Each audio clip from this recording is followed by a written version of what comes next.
Metroidvanias need no introduction, but here's a quick one. Vast game worlds are kind of linear experiences if you see a straight line, like this. Peppered with collectibles, secrets, and boss fights that give upgrades. This long fetch quest usually culminating in some big escape scene where you use everything you've earned against a final boss. We love these kinds of games. That's why Team Cherry made 2 about bugs and Oddbug made 1 about a— Oh shit! Anyways, this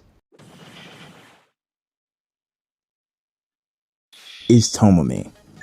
She likes things that cut, dogs, and redheads. She's another entry in the legacy of Aran, cause to be honest, Alucard and the Belmonts have taken a bit of a back seat to the Vania in Metroidvania nowadays. So Tomomi is a short Metroidvania style game made by Null 2 in 2022. In March.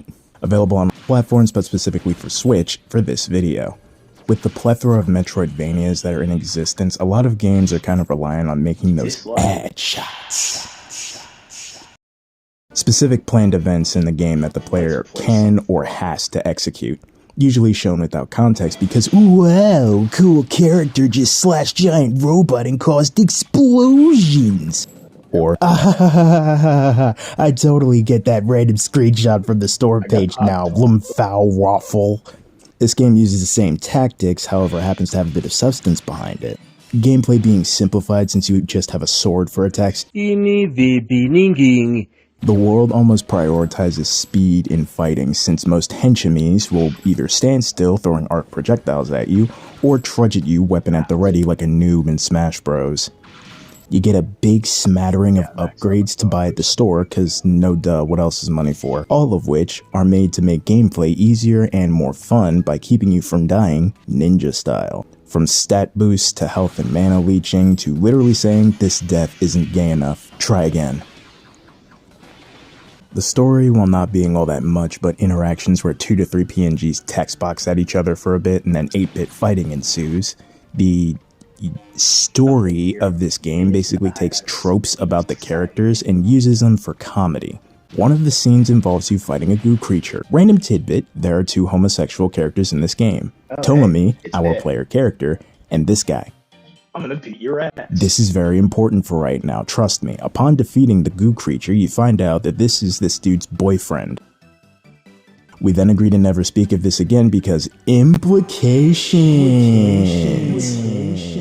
This realization made me question, what if Tomomi was straight? Would homie still get heard out? Because Tomomi wasn't listening to Jack till Windows RAR X3 over here said he was gay. Now hold on a second. When I mentioned that goo creature, you probably thought there was going to be something focusing these 2. Nah, the plot isn't afraid to throw the risque parts of the internet at you, just to throw their own characters under the bus for comedic timing. But they aren't going to take it too far. That wasn't in the butt. This character's a furry. This one likes goo creatures. This one's a perv. She's super aware. And that guy is a Yagami. And the pervy lesbian swordswoman is our hero. This game is dumb. And that's fun. I was expecting some quick-witted plot involving a femme fatale bayoneting convos while doing her best Dante from DMC impression, only with shurikens instead of guns. What I got was new Metroid Fusion Turbo Hack-and-Slash Edition, now featuring Mojo Jojo from Powerpuff Girls. Interactions that are laughably bad, awkward, or just dumb will then be contrasted by gameplay that shoots off at 200 miles a second with enemies everywhere and so many things to cut and hurl shuriken at. Most Thea henchmen and boss enemies are much, much bigger than Tomomi. So taking these guys down feels like Devlin chokeslamming Galeen, no slingshot. Not gonna lie, there were some points where Tomomi and Rika actually made me chuckle or coo with their convos. That or Rika embodies my reaction to the pervy or just nonsensical things that come out of Tomomi's mouth. There's a section in this game where in dog form, you just run to the right, decimating anything in your way. It feels awesome because the dog form only has a bash and dash. While normal, you can slash, double jump, toss shuriken. Being given this power out of nowhere hit hard for me because you're told puppy weak, human strong, which made me save up for a dog form boost, so I felt that boost. This scene is one of those ad shots. See, I looped it back. The ad on Steam and the eShop was made with actual gameplay of what they saw as the game's best moments, and I gotta agree. This game is fun, and I demand to know why nobody talked about it on YouTube for a year. I refrain from talking about the story because it's worth a play in itself.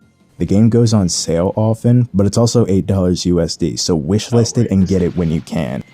I played through the story once, proceeded to get to the credits, and instead of putting my Switch down, immediately having a scriptgasm, and writing millions of words on why I love this game, I held my Switch up, pointed at it, and went, "Bruh, I need more." I was never happier to see Start New Game Plus than when I played Arkham Knight and unlocked Nightmare. And that had way more content than what's available here. To put this into perspective, I'll repeat it. Playing this for the 3 days that it took me to beat it gave me as much satisfaction in seeing I wasn't done as finally getting to use the fucking Batmobile and curb stomp my favorite Bat family member. 20 out of 10 pats, highly recommend even before the sale. Thanks for watching. I made this because nobody has yet in a year, and that's unacceptable to me. It's basically a quick shot made by a small company, but it's an arrow splitter bullseye in my opinion. Like this video, share it to your friends who like Metroid, Hollow Knight, and other 2D explorers like them. Until whence I post next. How do I keep finding these damn furry games and not seeing it until halfway through?